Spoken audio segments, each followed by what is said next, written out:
আসলে আসিফ মাহমুদের যে সাক্ষাৎকারটা সেটা আমি সম্পূর্ণ শুনেছি। আসলে উনি যেটা বলেছেন যে আসলে যখন অনেক রাত হয়ে যায় কাজ করতে করতে, তখন উনি ক্লান্ত হয়ে ওইখানে নীলা মার্কেটে যায় হাঁস খেতে, এবং মাঝে মাঝে ওয়েস্টিনেও যায়, মানে নীলা মার্কেট বন্ধ থাকলে। এই যে হাঁসের যে কথাটা, মানে এই আপনার দেশের জনগণ কি খাচ্ছে সেটা চিন্তা না করে আপনি যখন হাঁস খান, এইগুলো যখন বলে বেড়ান, একজন মন্ত্রী পদমর্যাদার লোক আসলে সেটা কি খায় না খায় সেটা আসলে জনসম্মুখে বলা, এটা কিন্তু আসলে কোনোভাবেই যায় না। উনি যেহেতু একজন উপদেষ্টা হিসেবে কখনোই মানুষের সামনে বা জনসম্মুখে বলতে পারে না যে আমি কখন কি খেয়ে বেড়াই।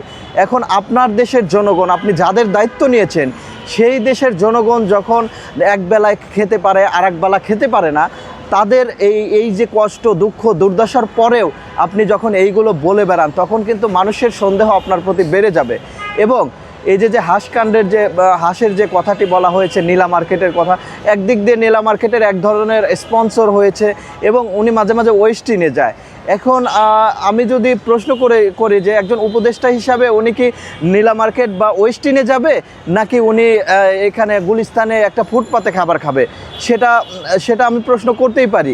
কিন্তু এইটা আপনি জনসম্মুখে কোনোভাবেই বলতে পারেন না। আপনি কি খান, কি তো আপনার খাদ্য অভ্যাস কী, এই প্রশ্নটা করাও যেমন অমূলক, ঠিক এই রকম বলাও অমূলক। কারণ এর মাধ্যমে আমাদের যারা তাদেরকে ওই পদে বসিয়েছে, তাদের কিন্তু কষ্ট হয় যে তারা তাদের রক্তের বিনিময়ে যারা উপদেষ্টা হয়েছেন, তারা ওই ওয়েস্টিনে গিয়ে হাঁস খেয়ে বেড়ায়, আর আমরা বাংলাদেশের জনগণ যখন পেটে ভাত থাকে না, একবেলা খেতে পারি একবেলা খেতে পারে না, এই জন্য কিন্তু তার এইটা জনসম্মুখে বলা কোনোভাবেই উচিত হয়নি বলেই আমরা মনে করি।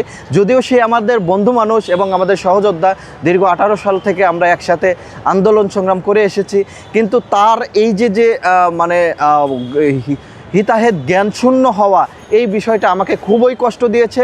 আমি মনে করি তার সতর্ক হওয়া উচিত।